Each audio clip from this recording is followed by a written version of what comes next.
Good afternoon, and welcome once again to the Conversation with Al McFarlane's Book Chat Thursday. I am W.D. Foster Graham, and I will be your host for this session. Um, as always, the Conversation with Al McFarlane provides stimulating, lively, robust discussions on everything in the Black and African diaspora. Now, we have recently exceeded our subscribers to over 1,000, and we're shooting for that 2,000. So you like our content and you're enjoying our guests, like, share, and subscribe to our channel. Because say the Conversation with Al McFarlane is from 1 to 2 p.m. And we are on the Inside News Minnesota channel and also the YouTube channel. And of course, today we are celebrating Pride Month, and definitely the pride in those of us, like myself, who stand at the intersection of African American and LGBT. On a personal note, I'm very happy to say that my recent release of my novel, To Thine Own Self, I give thanks to all those who have supported me throughout my journey as an author. Now, I'd like to introduce our guest authors for our panel. And they have all been on the show before, and they are just an amazing group. When they say representation matters. Starting with Frederick Smith, who is originally from Detroit, Motown. He is the author of 6 romance novels set in Los Angeles and San Francisco that feature Black and queer characters. His latest novel, One and Done, is described as a Black, queer, higher education, Bay Area romance. Will be coming out on June 11th of this year on Bold Strokes Books. A higher education professional by day, Frederick does student affairs and diversity and inclusion work at San Francisco State University. And he is a product of the Detroit Public Schools. He has been a lifelong creative writer. And along the way, he earned an undergraduate degree in journalism, TV news at the University of Missouri School of Journalism, a master's degree in higher education at Loyola University, Chicago, and a doctorate in educational leadership for social justice at Loyola Marymount University.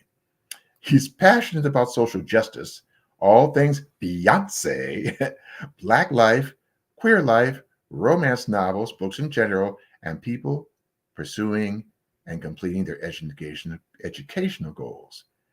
Now, our next panelist is LaToya Hankins, and she is the author of SBF Seeking and K-Row, The Sweet Taste of Sisterhood, and Ice-T Love box set. Her short stories have been included in various anthologies, including In Our Words, Queer Stories from Black, Indigenous, and People of Color writers, and Black from the Future, a collection of Black speculative writing. And she currently serves as the national president of Gamma Sci-Fi, a predominantly African-American organization of men and women in the arts, including literature, visual art, music, theater, and dance. She serves as a content producer for Black Spaces Sci-Fi from a Black LGBTQ perspective, a YouTube channel that discusses Black representation in science fiction. She received her Bachelor of Arts degree from East Carolina University and is a Zeta Phi Beta Sorority Inc. member. So readers can save her blog, Caviar and Pate, Memoirs of a Flavor for Childhood, and keep up with her literary adventures at www.latoyahankins.com or by following her at LaToya Hankins or at Toya Hankins on Instagram. Last and definitely not least is Dwayne Vernon, and he is a self-published author of 7 novels, My Man, My Boys, Deception, Lies, and Truth, Roman, Vengeance, Willful Intent, The Master's Plan, and Counterpunched. His first novel was published in June 2007, and he is from Portsmouth, Virginia, by way of Oklahoma City, and he also served in in the federal government service, and he is looking to pitch a TV pilot and a movie. And he spends the majority of his time writing. And yes, he is a screenwriter with 4 short movies under his belt. So it is my great pleasure and privilege to introduce this panel to celebrate Pride Month.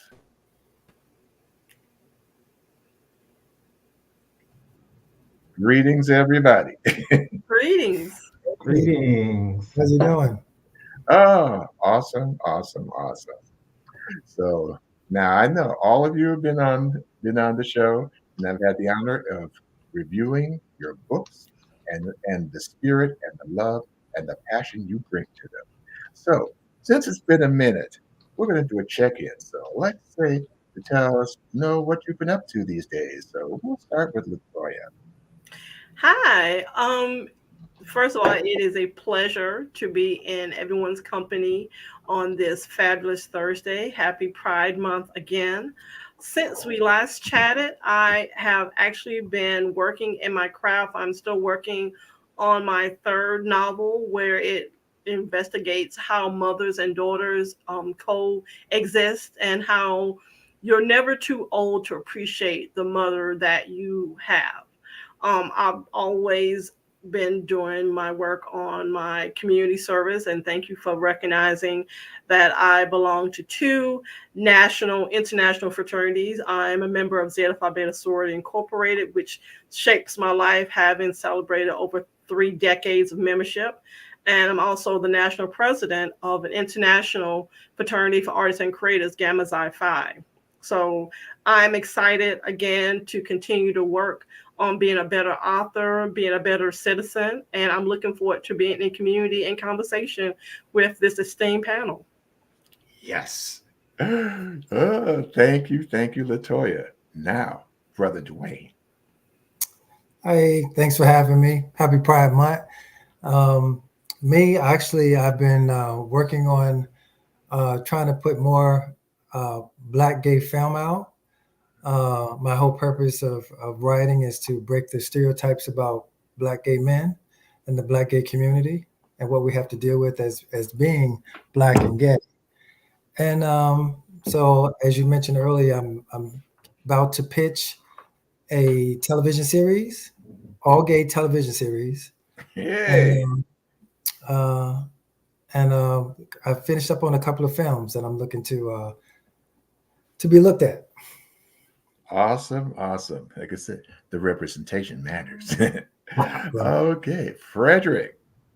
Hi, everyone. Again, happy Pride. So happy to be with you all today. I can't remember the last time I talked with you through this format, but, basically I have been busy. Higher education life has kept us busy. Students are active politically and academically on their college campuses, including mine. And then by early daytime before work and at nighttime, I'm working on my novel writing. And so basically my life is like what they call it, wash, spin, repeat. Write, work, come home, eat a quick dinner, go back to writing, and maybe I'll throw in an occasional happy hour here and there. But that's pretty much my life. I think last time I talked to you, I think I was living in Los Angeles, and I've since relocated to the San Francisco area. And so that's been a nice transition for me as well. So again, happy to be with you today. Great, because I know I get to see you from time to time on Twitter and Facebook. So thanks for the peeps. Now, one thing I've learned, and it was a quote that came up as an African proverb. So I want to put it out to 3 of you. And the quote says, "Until the lion tells his side of the story, the tale of the hunt will always glorify the hunter." So I'd like to ask all of you what that quote means to you personally. Any one of you can jump in now. You're gonna stump us with a big old academic question, and that is totally cool. I mean, I think that and I won't speak for everyone, but I can imagine that at the base level, it's really about having voice to tell your own story, have your voice to tell your own story in the way that you live and experience your life. And, this whole idea of storytelling is something that's been part of our community as Africans, as African Americans, for eternity. And then it's also academically, storytelling is like the basis of like Black feminist thought, queer theory, all these other academic theories which talk about the importance of people being able to claim who they are by using a voice. So that's what I think about. Thank you. Thank you. Well, and I'm not going to ask you to repeat it again, but what I think it is a lot of times our stories that are being told are stereotypical, and also as well as people are afraid of what they don't understand, and until we start breaking the stereotypical television shows and novels, people aren't going to really understand who we are. And we also have to take ownership of making sure that we educate them as well. Thank you, Wayne. LaToya. I think for me, you always tell a story that favors you. You're always a hero in your own story. And to me, I think that when we have an opportunity to hear all sides of the story, you get to hear the hunt from the predator as well as the prey, if prey is the appropriate term for it. I think that we have a responsibility to tell our own story. I refuse to let someone else dictate my own narrative when I have the capacity and the ability to write my own story and to tell my own tale as it was. So I do think that we all have to be conscious of how we represent ourselves, because if we don't be authentically ourselves as much as we can, then people will be forced to believe a false narrative because they have nothing to contradict what they see, even if what they see is total nonsense. There you go. There you go. Which brings me into my next question. Now, how has representation in LGBTQ literature changed in the past decade? I'll take this question. I think that the representation has got better by leaps and bounds. I am an avid reader, and one of the ways that I sort of manifested my own lesbian identity was seeking out novels and short stories or written explanation and portrayals of myself and others like me in the community. And not to discount those that went before us, but it was a little bit sparse back in the day. Yes. Now you see such a manifestation of every identity being represented. You have queer, trans, lesbian, bi, poly, you name it, you name an alphabet letter, you got somebody that has written a book about it. And I think it's wonderful. I think it suits us not only as readers, but also as people who may be curious and don't want to go to false avenues of information. This is a good way that there's such a plethora that you can find answers in a book and be able to be comfortable seeing yourself represented in those pages. So we've come a long way, baby, but we still have a ways to go. Yes, we do. Yes, we do. Frederick, Dwayne, and anything you'd like to add to that? Well, I think we have come a long way, but I think there's such a variety under the umbrella of being gay, and I think a lot of people, they don't see the whole picture. And I think even though we've taken leaps and bounds, I think we need to still get away from stereotypical gay men and gay women. And I don't think that we've kind of gotten there yet. I mean, we're getting there, but I that's just my thought. Appreciate that. Yeah, some of my thoughts on the transition. So like, I can only go back as far as my first queer reading was Elin Harris. That's who I first started reading. And we know that a lot of his themes, and I think we're in the 30th year anniversary of when his books first started coming out, like 1994, somewhere in there. And I used to have to sneak and read them with my friends. But what I will say is that I think we've seen the evolution of like kind of the coming out story, the coming out narrative. We've seen an evolution from, I don't want to say the woe is me, no one understands me, no one understands my struggle. I think we have totally evolved from that type of story. And of course, I have no idea what came before Elin Harris, so please correct me if I'm missing people who came out before Elin Harris. But now to today, kind of building upon what LaToya shared, there is such a diversity of Black queer authors who are both mainstream and independently published, who are doing so many great books. Like even just this summer, I'm thinking about like people like Carmen Lee or Rebecca Weatherspoon, Julian Winters, etc., who are, like back in the day, I feel like the base was I'm struggling to come out, no one understands me. The happy ending is I'm out. Now it's like people in literature are just who they are. So the base point is not a struggle narrative. The base point is I am who I am, and this is my life in romance or in romantasy or in, if you want to go with fantasy and dragons or something like that. So that's what I see as some of the transitions. So I feel like today people are, people who are writing are able to write a variety of stories. And I'm really enjoying the diversity of stories, from that transition from the initial coming out narratives to now people just are and are unabashedly and unashamedly themselves. Indeed.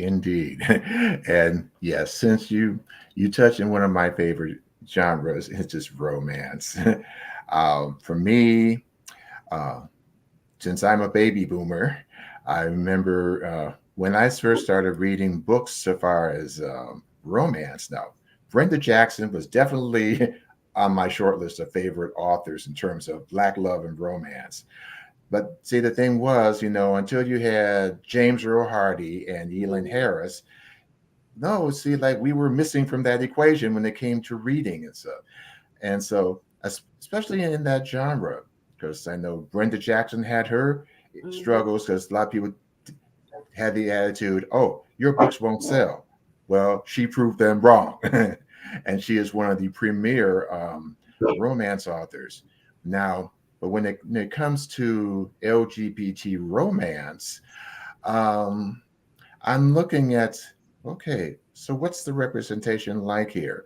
And now, are the authors the white authors here just not only just taking our space? Are they just not writing about us, or are they writing in a stereotypical way?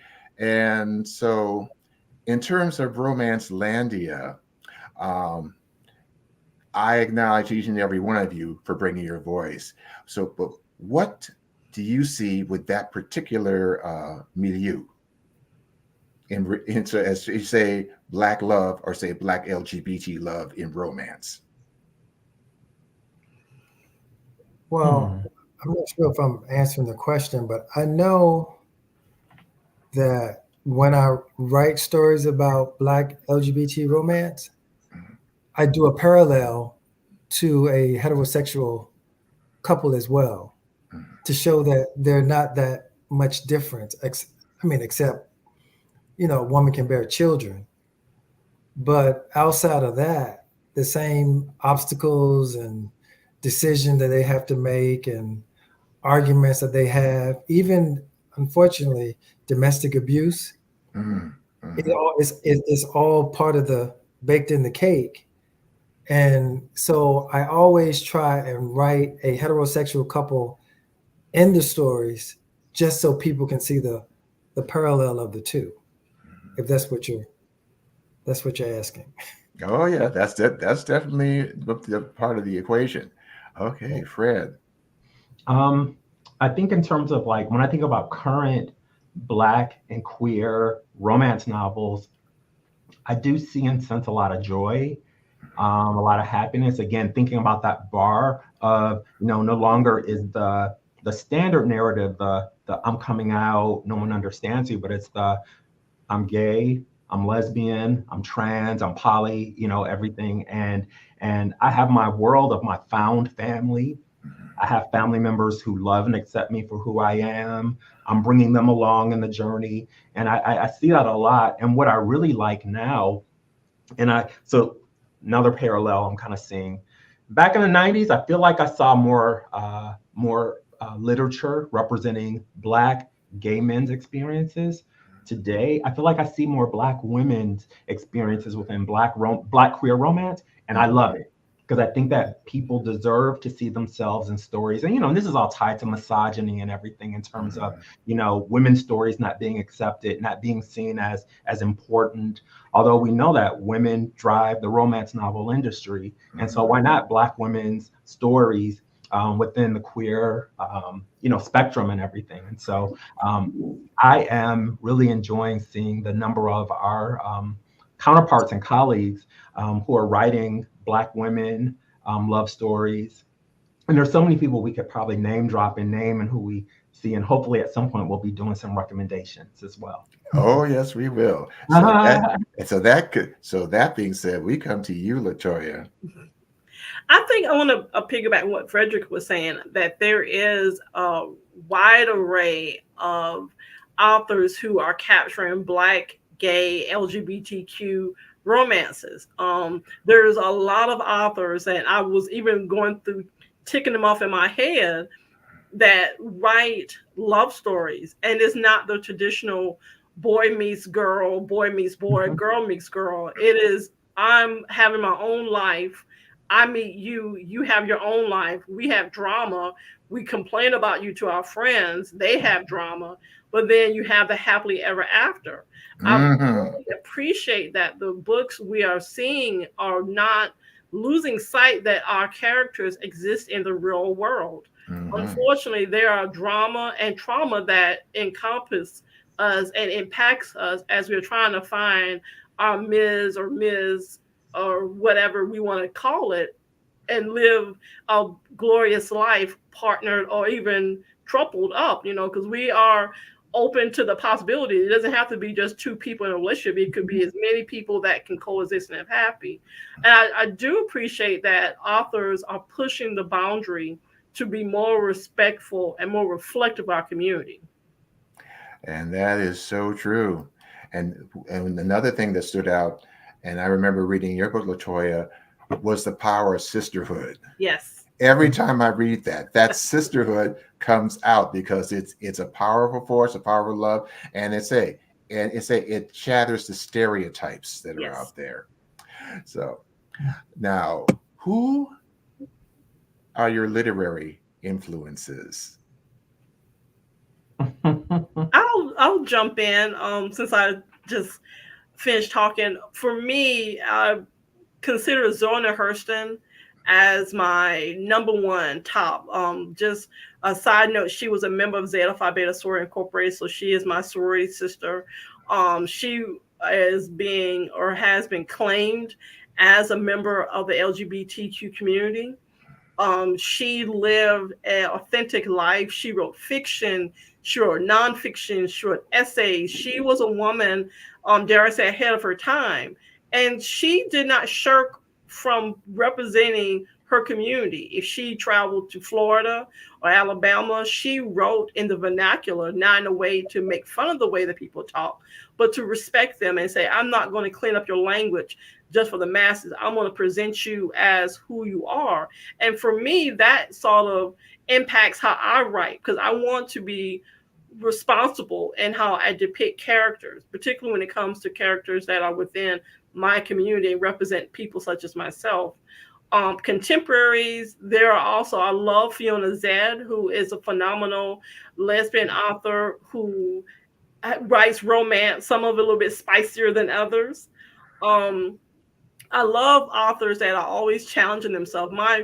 One of my favorite contemporary authors is Walter Mosley, who is a author who doesn't confine himself. He makes his living primarily writing detective novels, but sometimes he branches off into speculative fiction. I look at that as saying, don't limit yourself for what you want to write. As an artist, you want to keep pushing yourself and keep doing the things that charge you up and allow you to express yourself in different ways to different communities. So true. Dwayne. If I had to think, I think the first book that I really read that really stood out to me was, I think it was by Baldwin, Giovanni's Room. Mm-hmm. Mhm. Mm-hmm. And when I read that, and then I read Elin Harris, and I was just like blown away. And so I would have to say they would have to be my influences as well as Mosley, as LaToya mentioned. Gotcha. Yep. Fred. So I'm going to mention three people from the past and then Yes. one person contemporary. All So from the right. past, Elin Harris, Terry McMillan, and Eric Jerome Dickey. Mhm. I Mm-hmm. was just Yeah. enthralled with their storytelling about Black life that included the range of experiences from the pain and trauma to just the everyday survival in the world, but with themes that center on families, relationships, little bit of excitement and adventure here and there.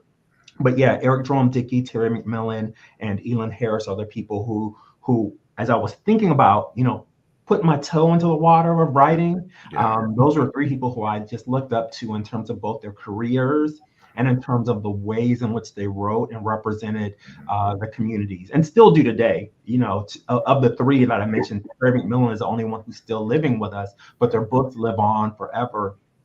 Current day, the person who I kind of aspire to pattern my life and career in writing after is a romance writer. She writes primarily straight romance. Her name is Kennedy Ryan. And Mm-hmm. right now, she is the queen of romance writing. She's Black. She's from North Carolina or Atlanta. Um, Her books they call them emotional romance novels, where Mm-hmm. you're going to get the happy ending, but you go along the road with a lot of social issues that the characters are involved with. She does a lot around autism in her novels, and a lot about autism and being a parent of an autistic young person in her Mm-hmm. personal life as well. And so Kennedy Ryan is just someone who's writing and career. When I look at who do I want to be like, who do I want to pattern my career after, Kennedy Ryan is like right now the North Star, who I think that many of us, when we go to like romance cons or book cons, the lines for Kennedy Ryan are just out the door now. And so Kennedy Ryan is like my A1 North Star right now. Thank you. Now you're giving me some names from authors so that I can review on on some future date here. Absolutely. So, well, as for me, of course, I go back a few generations here. So the people that stick with me are, of course, Elin Harris was one. Toni Morrison, because Toni, she's unapologetic about who she was.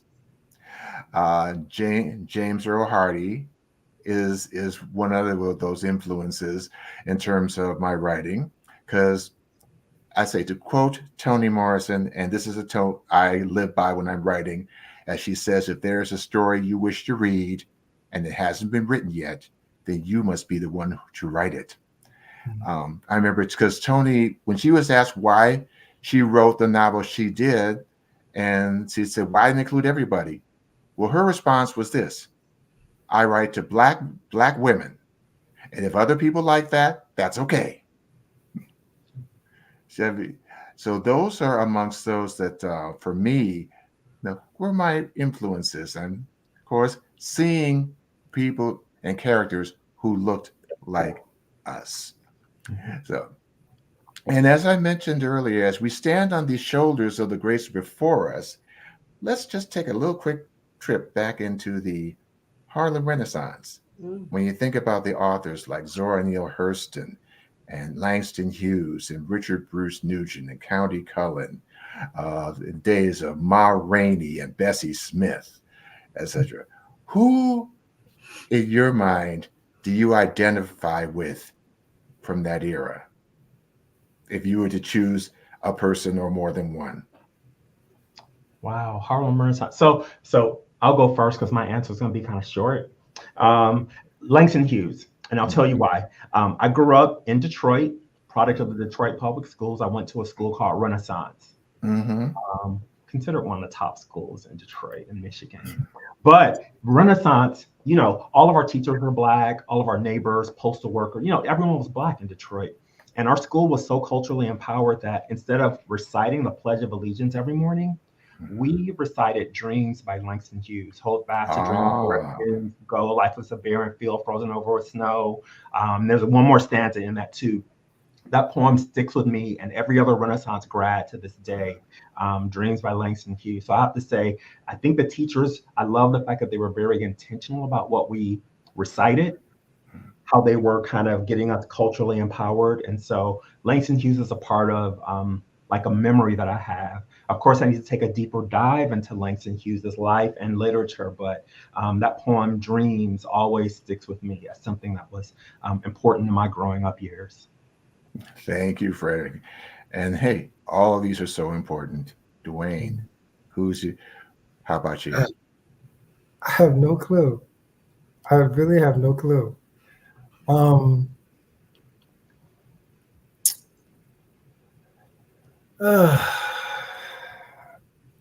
really don't have an answer for you for that one. I really don't. I did a lot of reading over the years before I even started writing. So, there were a lot of people that I just kind of like stayed into the novels, but I just can't think of one off the top, because even when Frederick was mentioning authors, I was like, I totally forgot, because I read all of Terry McMillan's books and some of Langston Hughes, Baldwin. But it's just something I never really thought about. That's okay. That's okay. LaToya. I guess the obvious answer would be Zora Hurston. But I also have an appreciation for Wallace Thurman on The Black of the Berry, because I think that when we look at the big names, he was right there in the midst and the thick of it, but I think he sort of got overshadowed by Hughes and Hurston and Cullen. And I like that and let's just call it for what it was, that there was an aspect of colorism that existed in the Harlem Renaissance. And I like the fact that he was very deliberate by saying, even if I'm of a darker hue, I'm still worthy to be counted as a great. And I'm still going to be cheeky when I talk about it, but I'm not going to let y'all off the hook. Y'all going to push me in the corner. Yeah. The rent parties, I'm going to be right there being my fabulous self. So I think other than Zora, I would also say I can see myself as a Wallace Thurman, or maybe a Dorothy West, even though she had her shine a little bit later with the wedding coming out after she passed on. But there was an abundance of riches for, those rent parties and going uptown at the Savoy. So good time was had by all. I can remember that when I was back in the day, when I was a teenager back in the 70s. Of course, we called them quarter parties. When you were a certain age, you put that quarter party, you came in, you got some food and some drink, and you say, as long when the food was going, and of course you had the right DJ, yes, that was a party. If provided you knew who to get in touch with. If you were in the loop, you knew where the party was, because I could say that about here in Minneapolis. Back and said people didn't think about Black folks here in the Twin Cities until like Prince came along. But we were here. We've always been here, because we had the gay 90s, and we had the saloon, and these were clubs, but you didn't really see a lot of Black folks in those clubs. One, our population was still so small. So the thing you did was you found out who was holding the house party. And you went from there, because besides, house parties could go well after 1 o'clock, which means the clubs here closed at 1. So, and by the time it's 2 o'clock, the streets in downtown Minneapolis have rolled up for the night, if you get my drift. Okay. So, with that being said, now, next question. What does Pride Month mean to you? I think at a base level, it's it means being proud of who you are, coming to acceptance of who you are, having a sense of community with other LGBTQ people, bringing people along to teach, and being open to learning more about like how the LGBTQ alphabet is expanding and including everyone now. And then I think, and then I think there's two aspects that some people get into. There's the stereotypical, I don't want to say stereotypicals. If people want to have fun and go to the festivals and stuff, that is totally okay. And there's those who are involved with the politics as well, and that's totally okay too. So I think that what I see Pride like kind of expanding, and it just really means being accepting of everyone and not holding judgment about who and how people present themselves. That's kind of what I think of, when I think about Pride and Pride Month. And also to kind of piggyback off of that, I think being able to be authentic and live authentically, sometimes I think that Pride has gotten lost in what Pride really should actually be about. As Frederick would say, the partying and everything is fine, but why not talk a little bit about what was his name, Raymond? Oh yeah, I bet Bayer Rustin. Rustin. Yeah, the gentleman that right that helped put together the March on Washington, and and I think some of our history needs to be more involved into Pride events. You do that during the day and then you go party at night. You know what I mean? And celebrate what you've learned and the fact that you can be who you are because of what people have gone through to get you to this point. So, I mean, that's pretty much what it means to me, and how far along we've become. Indeed.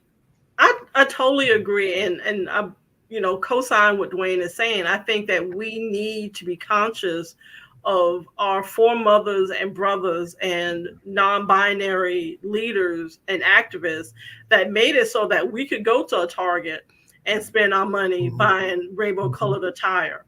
And, not to put too much of a fine point on it, I think it's lovely that we talk about Stonewall and the proverbial brick that started the revolution. But there was plenty of people, as we were talking about the Harlem Renaissance, there were plenty of Black, Latino, person of color activists that was making it possible for us to go and have these tea dances, that they were having the after hour spots that empowered us and provided us a path to being able to walk down a street in our attire, or for some of the parties, lack thereof of attire. Because I've seen some of the pictures at some of these Pride parades. Y'all just walking down the street just half naked. So I think Pride needs to be about having the opportunity to be conscious and respectful of our past and plan for our future and enjoy our present, because every year we have more representation. Every year is not just the one or two storefront displays. We're seeing dedicated, whether it's lip service or not, we're seeing television programs that are talking to our elders, that are talking to the next generation. We're having books, as we were sitting on the panel talking, that are coming out that are allowing us to see more of our community. I think Pride is about recognizing we have a debt that we owe to those that came before us, and that we have the capacity to pay it forward by being role models for the next generation to come. And that is so true. Thinking back on what you just shared, LaToya, I really appreciate what you just shared and how you shared it and everything, and especially on that books aspect. Maybe we're going to go down memory lane a little bit. I have 2 points I want to make. One, I miss the fact that, or maybe I'm just not seeing them, I miss when Black Pride events used to have the literary salon. Yes. And the author panel, and like that whole 2-3 days before parties where it was just about Black, gay, and lesbian and trans artists displaying their work and providing that. I miss that. If I'm missing it somewhere, someone please educate me and let me know. And then the second thing, and so if y'all want to reminisce on that, I would love to reminisce on that, because that's how I met so many great people. The other thing is, I like how, Dwayne was sharing about, us knowing more about our history and historical figures. And I'm going to plug a book by Roderick Ferguson called One Dimensional Queer.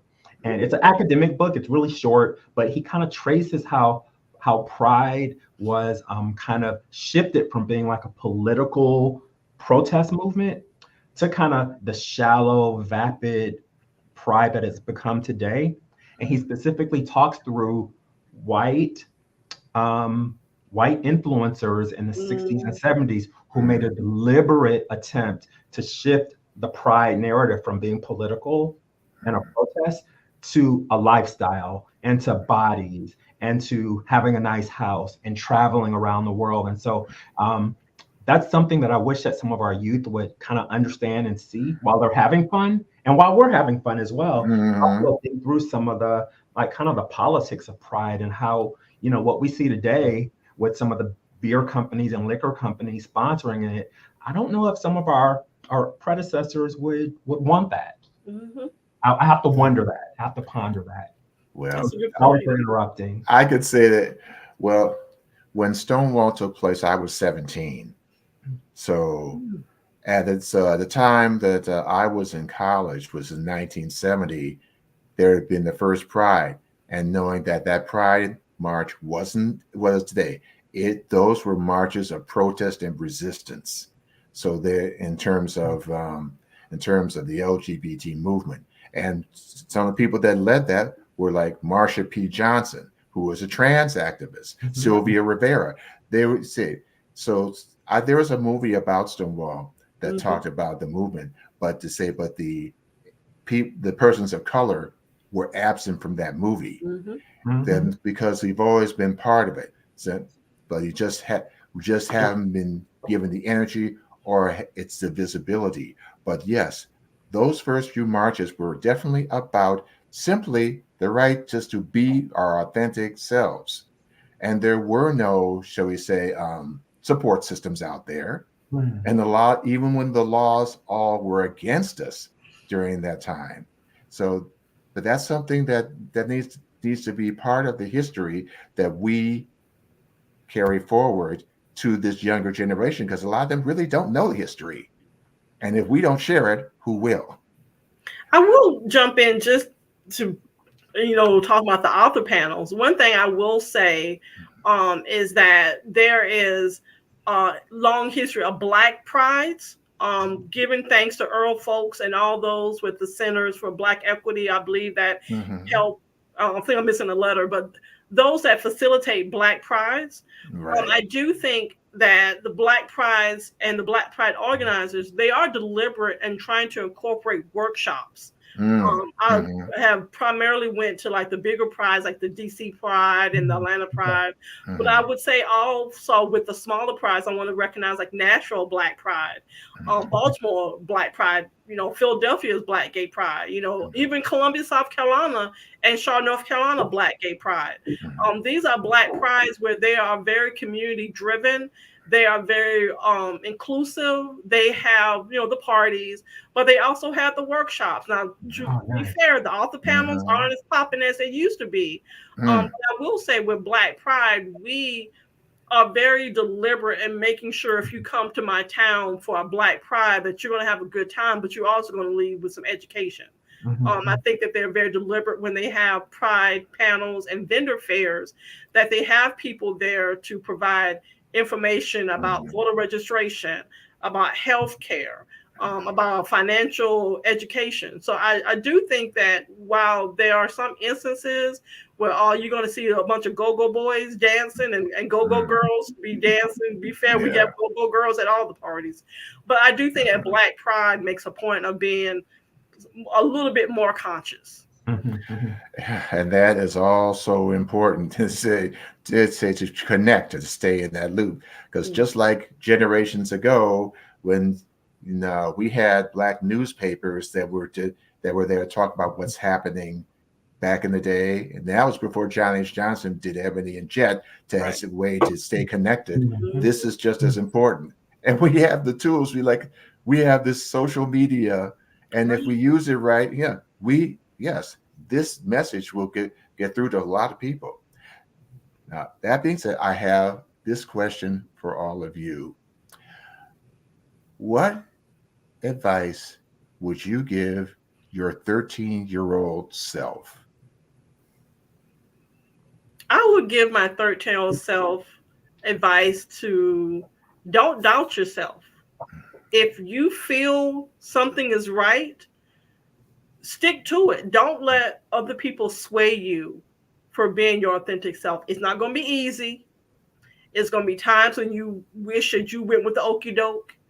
But when you look back at yourself, I would tell my 13-year-old self, it's going to be worth it. The toil and trials and tribulation is going to be worth it because you will get through it and you're going to be better for it. Amen. Mm-hmm. I think I'll say something very similar, partially because I've been keeping journals. They were school assignments at first, but then they became part of my life since like 8th, 9th grade, so around that time. When I look back at things that bothered me and that were so big to me, I realized now as an adult, that was nothing. And not to discount the intense emotions and feelings that adolescents have, but I think to build upon what LaToya shared is that anything you're going through, you're going to get through it. It's all going to work out. It's all going to work out. And and here's the funny part, the people you thought you were going to like back then, you're like, oh, I got delivered from something. So, yeah. Mine would be resilient and don't let other people's ignorance dictate how you should feel about yourself, and be smart and be careful and live your life. Oh, indeed, as we ride on. Now, so in terms of support, what are some ways we can support our brothers and sisters in their writing and in their literary journey as those of us who are, quote, Black and LGBTQ? I think one thing that I would say is, you have a lot of great, and I hate saying this term. I did a book signing and I was introduced as a gay author. I'm like, no, I'm an author that just happens to be gay. And I just think that as a community, we could put so much more of our stuff out there if we would support. I don't think that we support ourselves enough, because all the time we, always hear, why is there always, when you have a Black man or in a relationship or a Black woman in a relationship, it has to be with a white counterpart? We don't put more of the same, not that I have anything against interracial dating, but it just appears that relationships are not validated unless one of the members of the relationship is white. And if we want to see more of relationships of like two Black men can have a solid relationship as well as two gay women, and then you have people that are trying to get their stuff out there, people they won't support it. You know what I mean? And I just think that the one thing we need to start supporting each other, getting our stories out there, and start becoming that voice. We need to become a fist instead of 5 fingers spread out. Indeed. Indeed. Yeah. So the free stuff we can do is there is such a huge Black book community online that we can support and start following and reposting. Same with Black authors, same with Black authors who might happen to fall along the genders and sexuality spectrum that we can follow, develop community with, repost their event, repost their products and their books and projects when they come out, send them encouraging messages in their chats, in their posts and everything. Like those are free things we can do. We can also do things like request each other's books at our local libraries too. Libraries love ordering books. It counts toward our bottom line as authors. And so, that's something we can do. And schools as well, request our stuff to be in school libraries as well. And then, I know that it's a privilege to be able to buy books. I mean, to think about if I'm going to pop out like $15, $20, or I'm going to go decide I got to buy lunch and buy some groceries for the week. People have to make choices. So it's a privilege that I think all of us don't take for granted. But if someone has that privilege, to support by buying someone's work, please do so. And and the other thing you can do that's free as well is go to events, whether they're virtual or in person, just to at least show the booksellers, show the libraries that there is an audience for the kinds of stories that we want to have more out there. Indeed. I agree. It doesn't cost anything to talk up your favorite author. It doesn't cost anything to contact your local library and say, hey, can you order these books? It doesn't cost anything to do like a book club where you encourage other people to meet and talk about their favorite books. I think that word of mouth is fabulous. I think if you have an author in your life, show them support, write a review. If you read something that you don't quite hit the mark for you, realize that maybe it's not your particular cup of tea, but you can still share it with someone else who it might actually be their cup of tea. Introduce people to your favorite author and be open to recommendations from other people. I think the best way that you can support is to be open to knowing more about who's out there writing about stuff that you're interested in learning more about. And of course, buying the book, and Frederick hit it on the head. Sometimes it is a choice how you're going to spend the $15 or $20 or $30, however much a hardback is going for nowadays. But it's still sometimes a worthy investment, because how many of us have purchased something for $30 that is, in a sense, priceless because of what it adds to our life? Indeed, indeed, indeed. And okay, which will segue into my next question. Okay, can you name some more authors to recommend to our listeners and readers here to follow up on this? I can start with a few. So there's this Black woman author. I think she's on the East Coast. Her name is Ann Shade. Okay.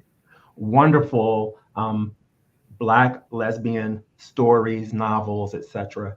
And she's on Bold Strokes Books. She's really great. Cherie L. Greer is someone else who's really good. Dwayne and LaToya, of course. We're all we gotta support. We gotta recommend each other too. And then there's like people like who's up and coming. Oh, so Rashid Darden.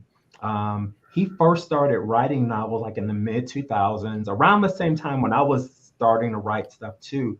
And I think Rashid's writing around, like kind of the Black college gay experience is just magical. I think some of the, like I used to always tell Rashid when we were on the circuit, I was like, Rashid, you're the best writer of all of us out here because your writing is so rich. So Rashid Darden, and then some current people stuff, and then I'm going to be quiet. There's an author named Carmen Lee who was out. She has this book that just came out called The 710 Split. It's about lesbians on a bowling team who fall in love with each other, which sounds so fun. And then let me see, A Little Kissing Between Friends by Chinsia C. Higgins, another Black woman who writes about Black lesbians in love.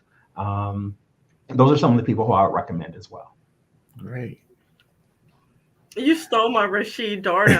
Well, let's just talk about Rashid Darden. And that's proof positive that you need to share who you're reading, because that may introduce people, and it also supports Rashid, because I was going to say Rashid is an excellent author who has the series with the Black gay Greeks, but he also has a series that he's working on, he has a series about Black vampires in DC. So I would say Rashid Darden. If you're into speculative fiction, I would recommend Crystal Smith, as well as Stephanie Allen. Stephanie Allen actually is a publisher, BLF Press. She publishes authors, lesbian authors. So she's published works by Jewel Gomez. She's published works by Penny Mickleberry. Two contemporary authors that have a history of writing. I also would say Ellen Bennett is a good author. She writes more contemporary fiction. I would also say Aunt Georgia Lee, who is out of Georgia. She actually has a website, QWOC, which she promotes lesbian books written by women of, she promotes lesbian authors of color. So she's been phenomenal and basically shining spotlights on so many authors that's out there writing. So I think that there's so many authors in so many different genres, but I would say those were my top ones. Gotcha. Yeah, I actually, when I started writing, I created a book club called the Novelites. And it was 10 or 12 of us. And we always, because as an author, I saw how it was a struggle for myself. So I wanted to make it easier for other authors. So I actually have over 100 books autographed. But Rashid was one of the people that I was going to name. And that comes to mind, Keith Boykin. He does a lot of political stuff as well, and about LGBT rights and things of that sort. The only two that really comes to mind, but there are just so many great authors out there. And whenever I see their information, I always try and post it because I have a lot of followers on my Facebook page. So I'm always telling the authors, post your stuff on my page, my permission, just to get your work, get your name out there and whatever. And, LaToya or Frederick, if you follow me on Facebook, feel free to post to cover your book and, and you too, Mr. Graham. Because will.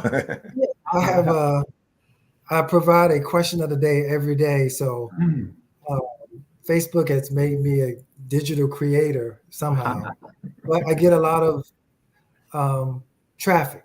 So I'm all about promoting and support. Amen. Now, getting to that, since we have a few minutes left, and I want to cover two things. First, I want to cover where people can purchase your books. And two, Frederick, you can talk about your upcoming release. So let's start with where can we buy your books? You can find my books at Amazon.com, as well as you can find the links at www.LaToyaHankins.com. Great. Dwayne. You can actually reach out to, actually my website is being overhauled right now, but for the most part, you can get them from Amazon or just reach out to me on Facebook and you can get them that way. Great. Okay, Fred, you're up. My website is frederickLsmith.com. There are links to purchase, where I'll direct people to go purchase books. I'm on all social media at fsmith827. And I always encourage people to go to either local independent Black or LGBTQ owned bookstores to either buy or order, or whatever your favorite bookstore is, they have a website where you can go order as well. But I really encourage people to support independent bookstores by finding our stuff, if it's available, by ordering it in independent bookstores. Great. And tell us about your upcoming release. Okay, yeah, so One and Done comes out on June 11th. I describe it as a Black, queer, higher ed Bay Area romance novel. It's on Bold Strokes Books, and it's set in San Francisco and Oakland. And there should be descriptions, I imagine, in the show links. And it takes place in university life. There's someone who's aspiring to be a university president. there's someone who's coming in to do kind of an accreditation job on this person's university. And initially they kind of butt heads, but eventually they get to their happily ever after. Yes, and we all deserve our happily ever And they're after. both Black. Yes. Well, this has been a wonderful conversation. I appreciate each and every one of you for being on this panel day for Pride Month. So the readers out there, viewers out there, check out the works by Dwayne Vernon, LaToya Hankins, and Frederick Smith. I said this is W.D. Foster Graham, and for your book chat version of The Conversation with Al McFarlane. See you on the next go round, and happy Pride Month. Happy Pride. Happy Pride.